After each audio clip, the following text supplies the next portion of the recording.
우리 다 같이 사도신경 하심으로 수요 예배 하나님 앞에 드리도록 하겠습니다. 다 같이 사도신경 하시겠습니다.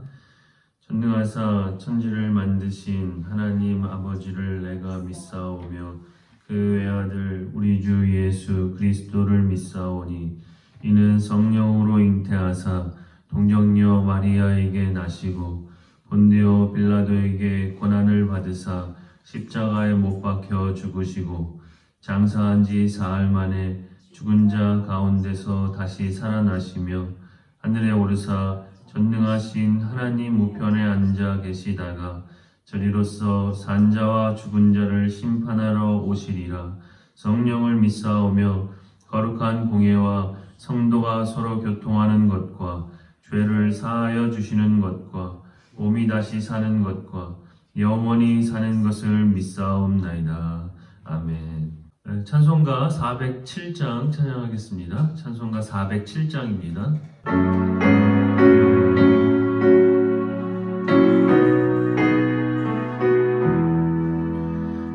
구주와 함께 나 죽었으니 구주와 함께 나 살았도다. 영광의 그날에 이르도록 언제나 주만 바라봅니다. 언제나 주는 날 살아가서 언제나 새 생명 주시나니 영광의 그날에 이르도록 언제나 주만 바라봅니다.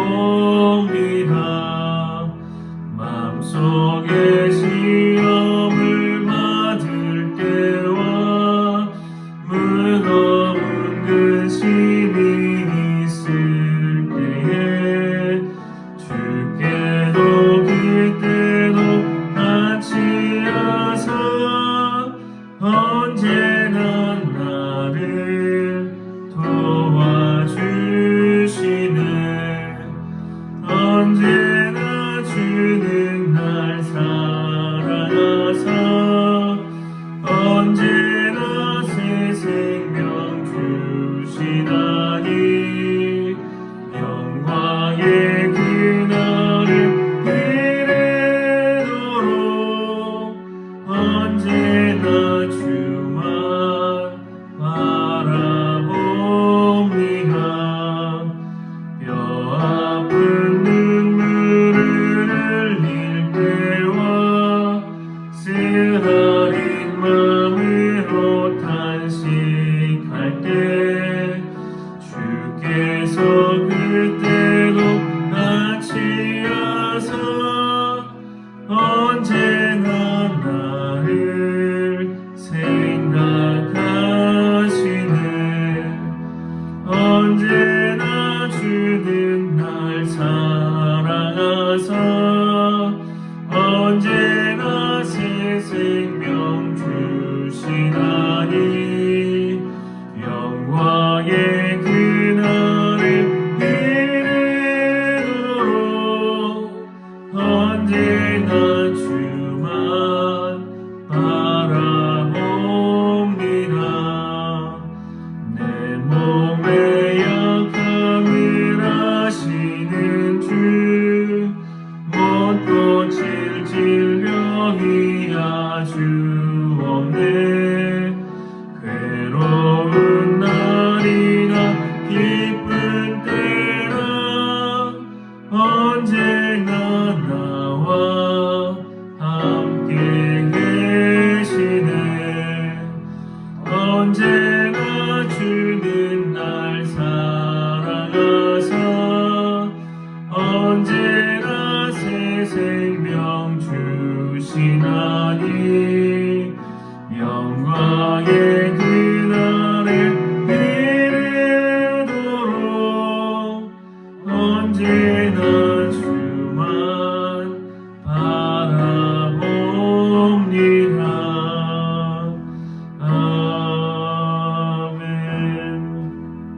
우리 잠깐 기도하도록 하겠습니다.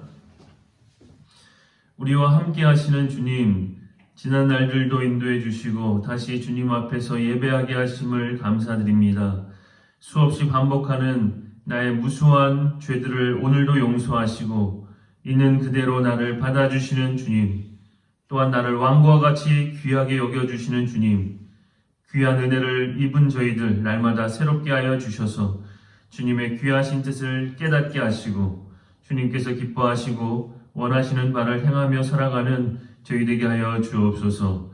주님의 마음을 알아 사랑하며 또 용서하며 믿음으로 서게 하여 주옵소서. 드리는 예배를 통해 오직 주님의 것으로만 가득 채워지는 복된 시간 되게 하여 주옵소서. 모든 말씀 예수님의 이름으로 기도드립니다. 아멘.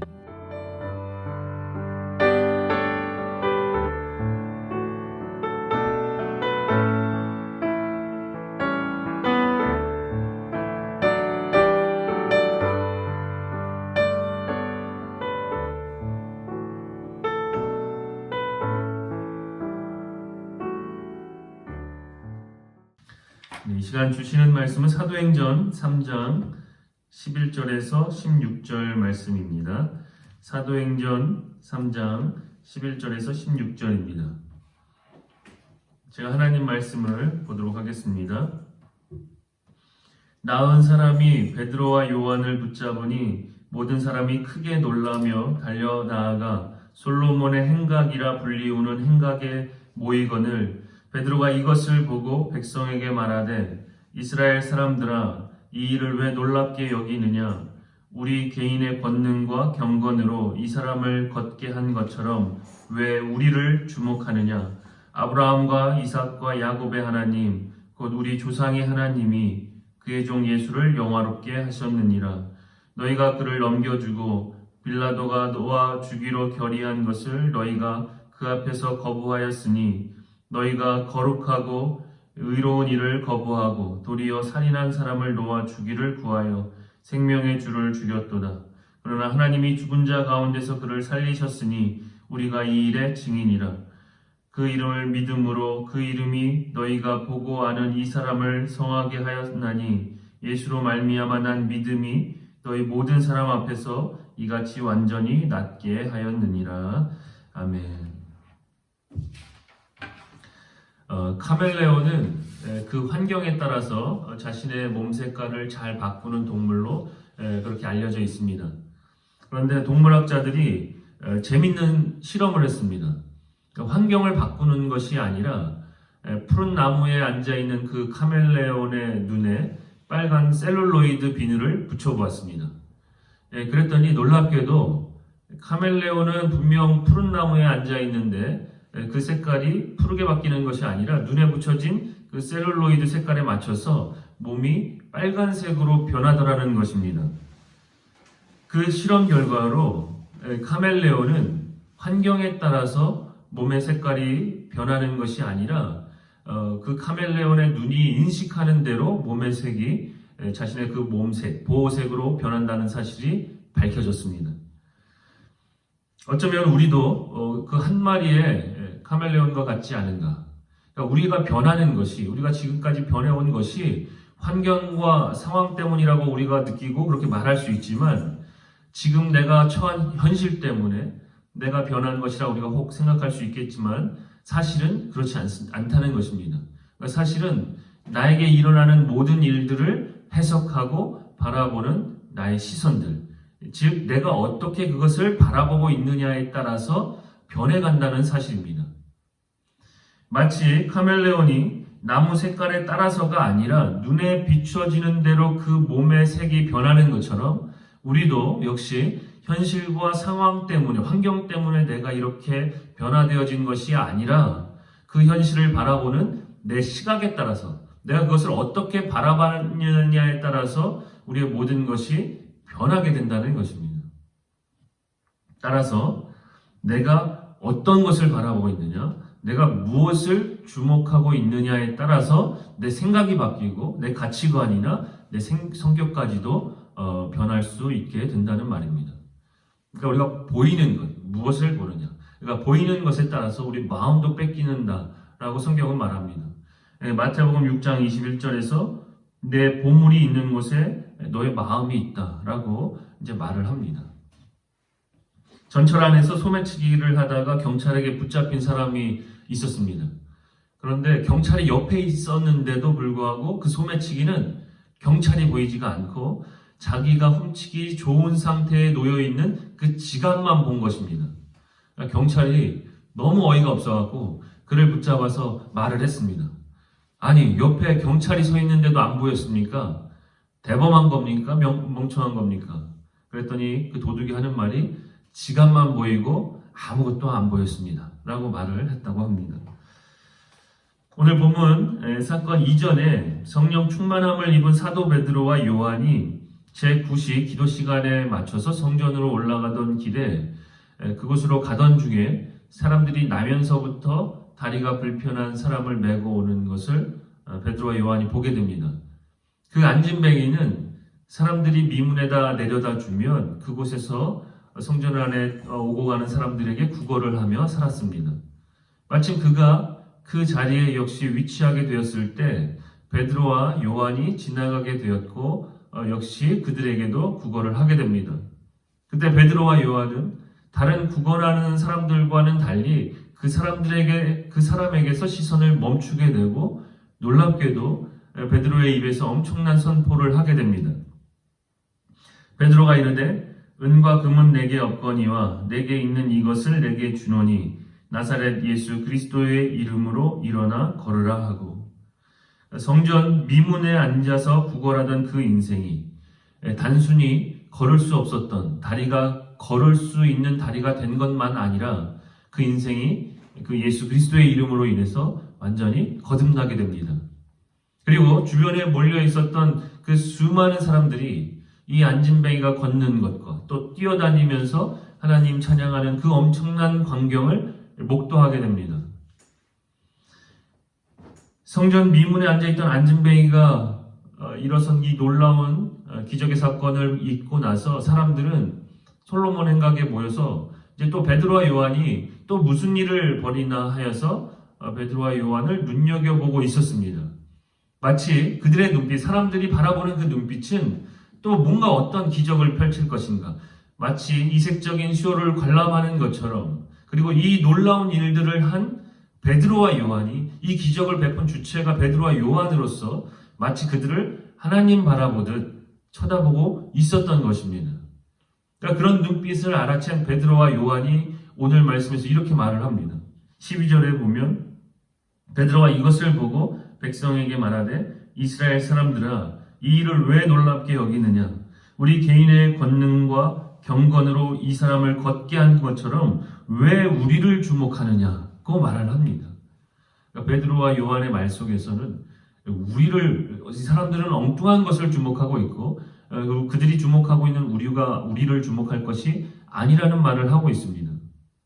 오늘 우리는 무엇을 바라보고 있습니까? 무엇을 주목하고 있습니까?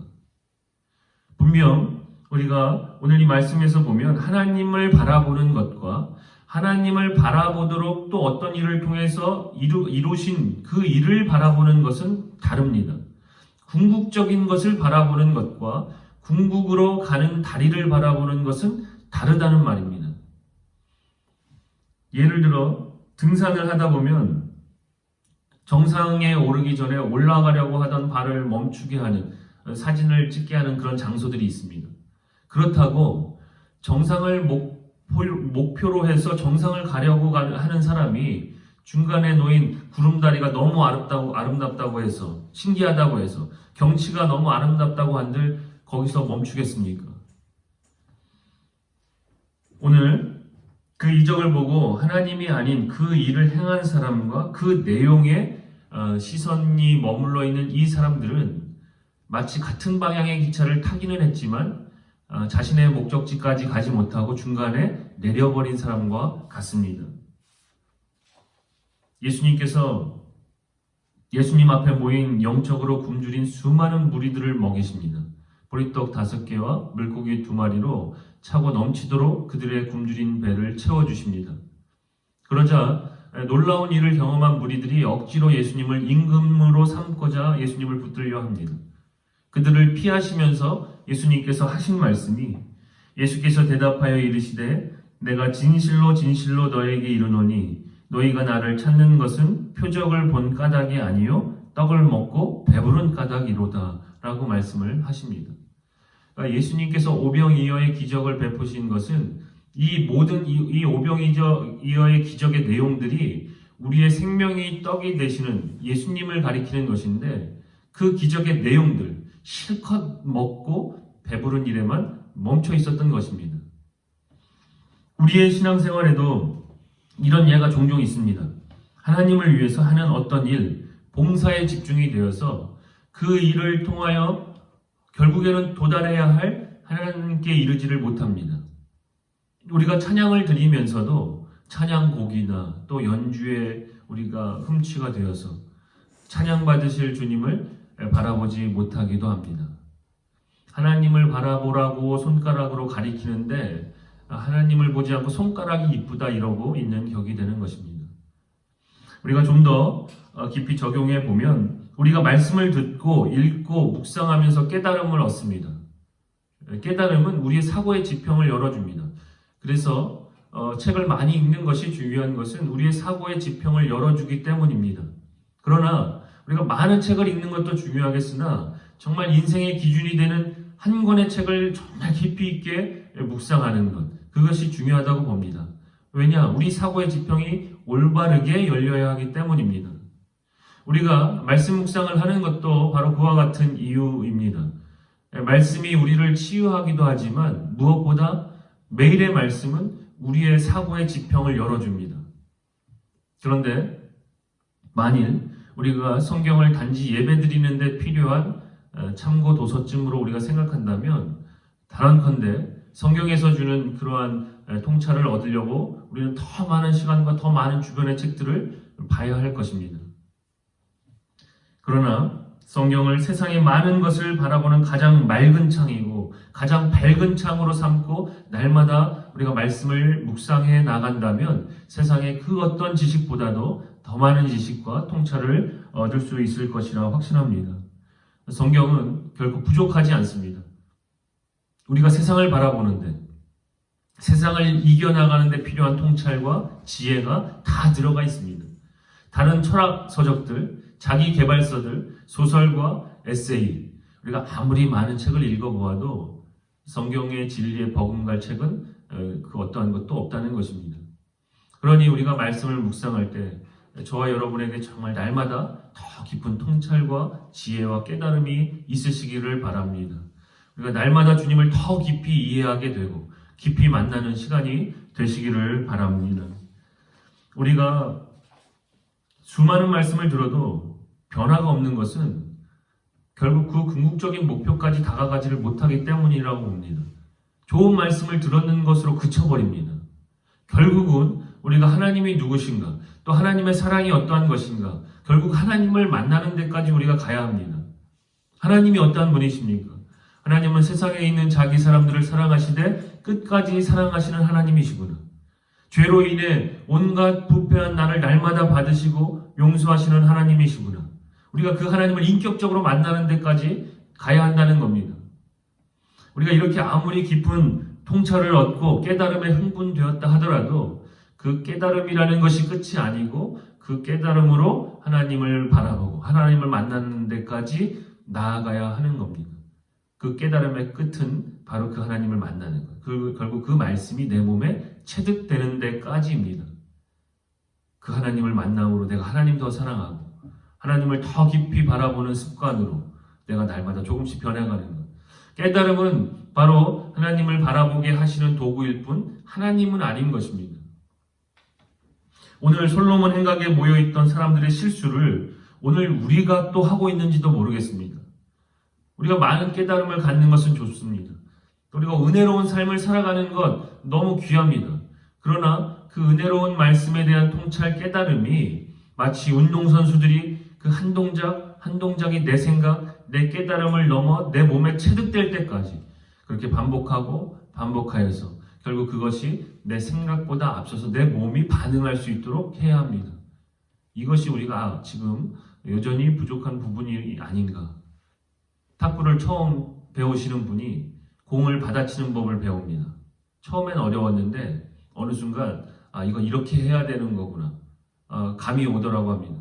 그래서 기쁜 마음으로 내가 머릿속으로 코치님 이제 알았어요. 내가 이렇게 어떻게 해야 되는 건지를 깨달았어요 라고 하니까 코치가 말합니다. 아는 것으로 되는 것이 아니라 생각하기 전에 머릿속으로 이렇게 해야 되는가 우리가 깨닫기 전에 손이 먼저 반응해야 됩니다 라고 말을 합니다. 날마다 연습이 필요한 것입니다. 오늘 우리에게 깨달음이 없어서 문제가 발생하는 거 아닙니다.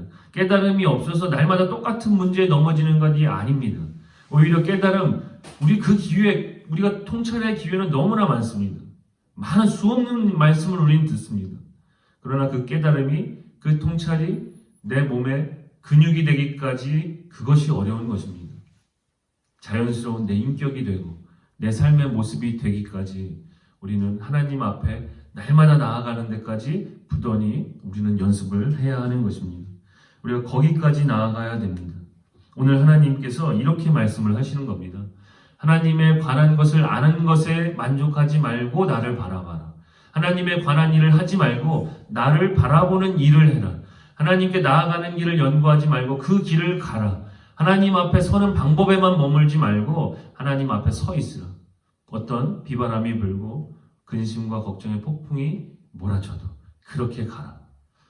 우리가 그렇게 하나님 앞에 나아가고 하나님을 바라보는 삶이 쉽지 않다고 하여서 우리가 두려워하거나 머뭇거려서는 안 됩니다.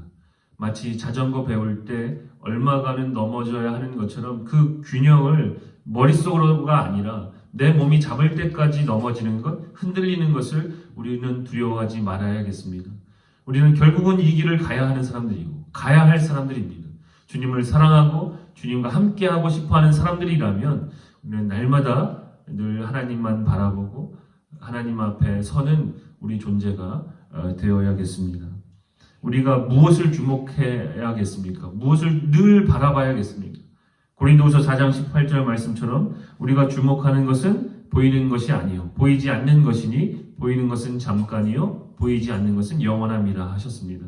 우리가 주목해야 하는 것은 보이는 것이 되어서는 안 되고 보이지 않으시는 영원하신 하나님만을 우리는 결국에는 늘 주목하며 바라봐야 합니다.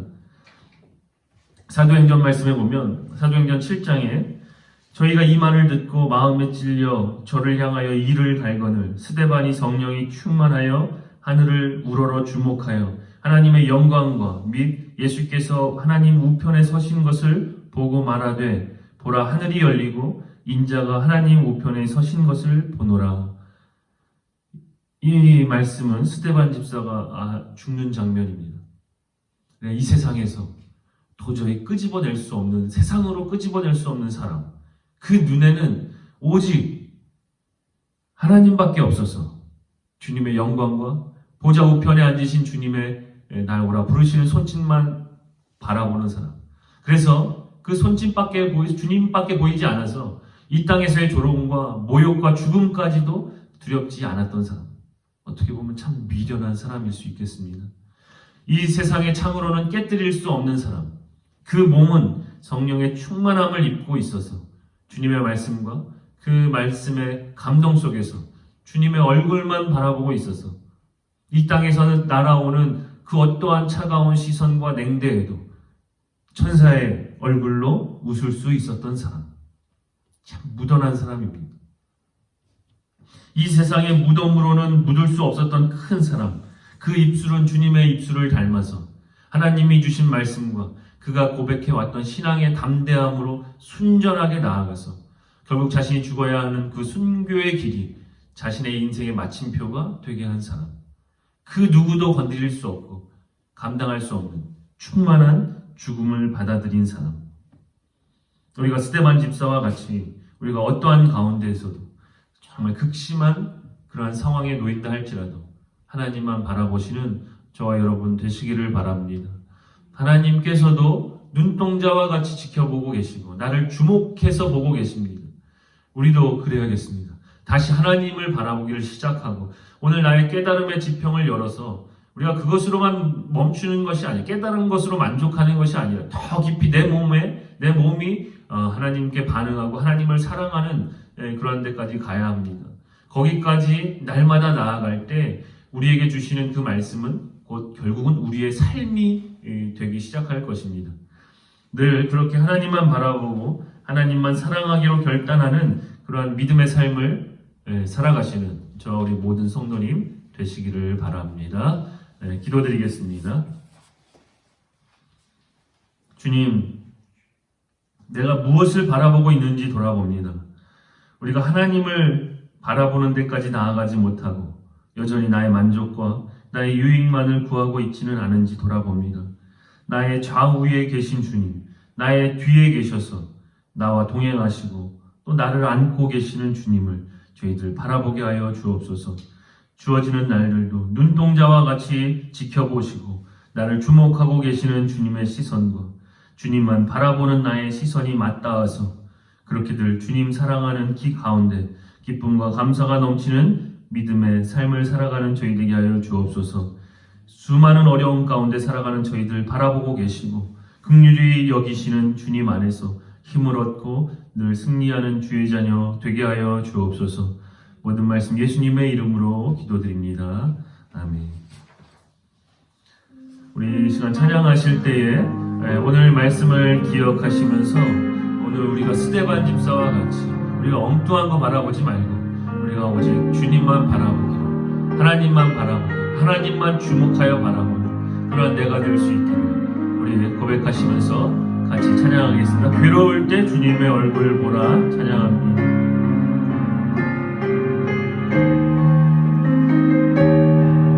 괴로울 때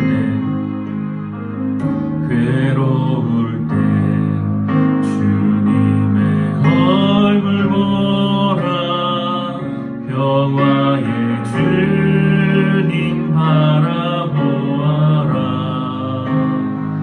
세상에서 시달린 친구들아 위로의 주님 바라보아라 힘이 없고 내 마음 연약할 때 능력의 주님 바라보아라 주의 이름 부르는 모든 자는 힘주시고 늘 지켜주시니 눈을 들어 주를 보라 내 모든 염려 주께 맡겨라 슬플 때에 주님의 얼굴 보라 사랑의 주님 안식 주니 눈을 들어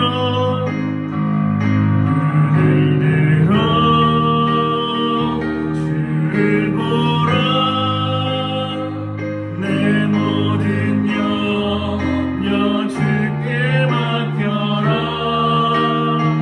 슬플 때에 주님의 얼굴 보라 사랑의 주님 안식 주리라.